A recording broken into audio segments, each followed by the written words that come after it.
Kyiv to Kremlin, नई view रचना के साथ व्लादिमीर पुतिन और यूक्रेन के राष्ट्रपति जेलेंस्की एक दूसरे के खात्मे के लिए पिछले 15 महीने से ये जंग लड़ रहे हैं। महायुद्ध का अंत फिलहाल होता दूर दूर तक नहीं दिख रहा, न इसे खत्म करने की जल्दी पुतिन को दिखाई दे रही है और न ही जेलेंस्की इसका फौरन अंत चाहते हैं। सवाल ये है, तो क्या ये युद्ध साल 2 साल नहीं बल्कि 1 दशक तक चल सकता है?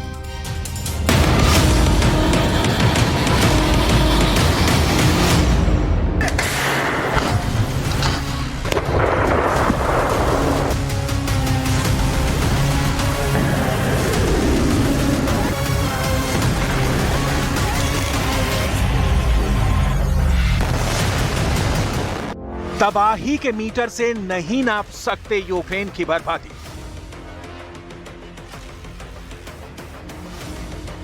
बखमूत की सबसे ताजा तस्वीर है ये। काली इमारतों से निकलता उजला धुआं यूक्रेन का वर्तमान और भविष्य बन गया है। एक रात में 100 से 110 मिसाइलें पुतिन दाग रहे हैं। यूक्रेन फुल पावर से लड़ रहा है। कभी रूस के सैनिक विजय दर्ज कर रहे हैं जैसे बखमूत, कभी पीछे हट रहे हैं जैसे खेरसौन।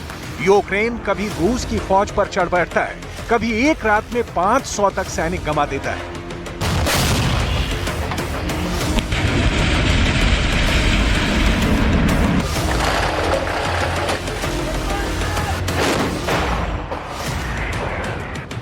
कैलेंडर में दिन, महीने, साल बदले, लेकिन रूस यूक्रेन युद्ध की तस्वीर वैसी की वैसी। 15 महीने से जंग जारी है और इस जंग ने अब तक कितना बर्बाद किया है उसकी डिटेल आगे दिखाएंगे।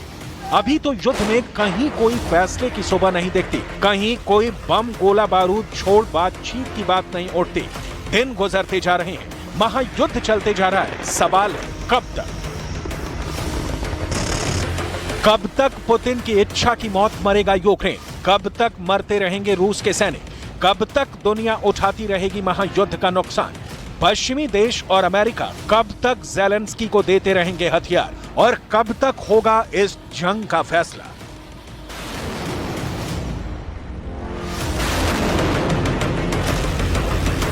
इन सवालों का जवाब तलाशने के लिए आपको वर्तमान में जंग की सूरत हाल क्या है ये समझना होगा, क्योंकि जो जीत रहा होता है उसे युद्ध खत्म करने की जल्दी नहीं होती और जो हार रहा होता है उससे भी जल्दी नहीं होती, क्योंकि उसकी आंखें आगे जीत पर टिकी होती हैं। सवाल है, फिर जल्दी किसको है जंग खत्म करने की?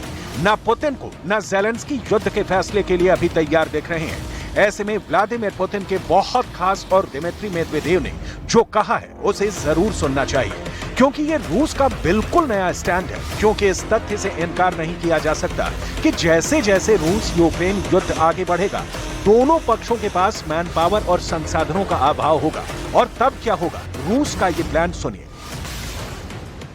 ये संघर्ष बहुत लंबे समय के लिए है, शायद दशकों के लिए। ये जीवन की एक नई वास्तविकता है, नई स्थितियां हैं। जब तक कीव में ऐसी शक्तियां मौजूद हैं, इस बात को मान लेना चाहिए कि 3 साल संघर्ष विराम और 2 साल संघर्ष चलेगा, लेकिन सब कुछ फिर से शुरू हो जाएगा।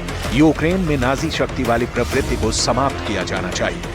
पुतिन की युद्ध को लंबा खींचकर जीत दर्ज करने वाली स्ट्रेटजी नई नहीं है। क्राइमिया और चेचन्या का युद्ध भी लंबा चला था और आखिरकार क्राइमिया को यूक्रेन से छीनकर पुतिन ने रूस में मिला लिया और चेचन्या में अपनी कठपुतली रमजान कादिरोव को सत्ता में बैठा दिया। लेकिन इसके बावजूद यूक्रेन जंग के लंबा खींचने की पुतिन की नई रणनीति से कुछ सवाल पैदा हो रहे हैं, क्योंकि आपको याद होगा कि पुतिन के जनरलों ने यूक्रेन को 72 घंटे में फतह करने का प्लान बनाया था और जब युद्ध का फोड़ा फूटा तो नासूर बन गया। जीत तो दूर, युद्ध में शक्तिशाली होने की परिभाषा ही बदलती दिख रही है। पुतिन ने वॉर की अवधि बढ़ाने का फैसला किया है, तो इसके कुछ कारण हैं और वो है, पहला, रूस की इकोनॉमी पर यूक्रेन युद्ध का कुछ खास नकारात्मक असर नहीं हुआ है। रूस को रूबल कमाने में कोई बड़ी अड़चन पेश नहीं आ रही है। रूस का एक वर्ग भले ही युद्ध का विरोध कर रहा है, पुतिन के साथ बहुसंख्यक अब भी युद्ध के पक्ष में है। पुतिन को बेलारूस जैसे देशों के साथ चीन जैसी महाशक्तियों का भी साथ मिल रहा है। बखमूत वाली नई जीत ने भी पुतिन को बढ़ते रहने का कारण दे दिया है। बखमूत के बाद पुतिन का अगला टारगेट है लुहांस्क और डोनेट्स्क, क्योंकि यही वो इलाके हैं जिनकी संपूर्ण जीत के बाद कीव का रास्ता खुलेगा।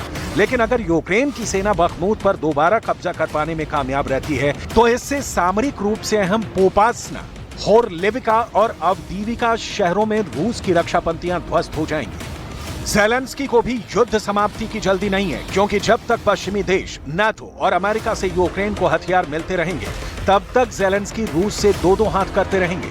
ज़ेलेंस्की तो शायद तब भी सरेंडर नहीं करें जब रूस की फौज कीव के उनके बंकर में घुस जाए। ज़ेलेंस्की को पता है कि युद्ध के असली खिलाड़ी वो नहीं है, अमेरिका है, और अमेरिका के चलते ही युद्ध खिंचता जा रहा है। अगर युद्ध इसी तरह जारी रहेगा तो पूरी की पूरी संभावना है कि ये किसी भी पक्ष के लिए निर्णायक नहीं होगा। हालांकि किसी भी पक्ष को इससे अस्थायी लाभ हो सकता है, लेकिन लंबी अवधि के लिए ये किसी के लिए फायदेमंद नहीं होगा, ना ज़ेलेंस्की के लिए ना पुतिन के लिए। लेकिन सवाल है कि ये जंग बंद हो तो कैसे, इसका रिजल्ट निकले तो कैसे।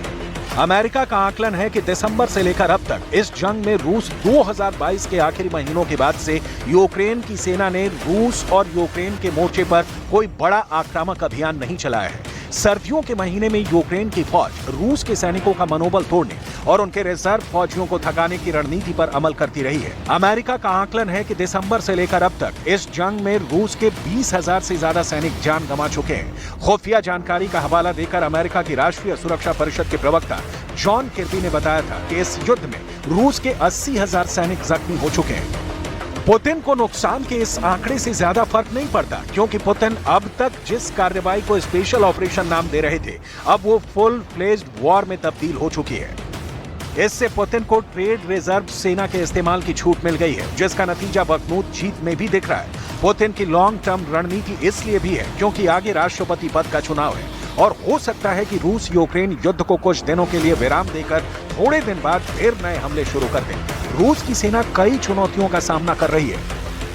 उसको अपनी अलग अलग टुकड़ियों के बीच तालमेल बनाने और उनके प्रशिक्षण में दिक्कतें आ रही हैं। जंग के मैदान में उतारे जा रहे रूसी सैनिकों का मनोबल और उनकी मानसिक स्थिति भी काफी कमजोर है। मरीनका, वोलेदार, अवदीविका और बखमूत पर कब्जा करने के उनके अभियान लगातार नाकाम साबित हो रहे हैं। जंग के मोर्चे पर तैनात सैनिकों को गोला बारूद मुहैया कराने में आ रही परेशानियों ने भी रूस के सैनिकों को थका दिया है।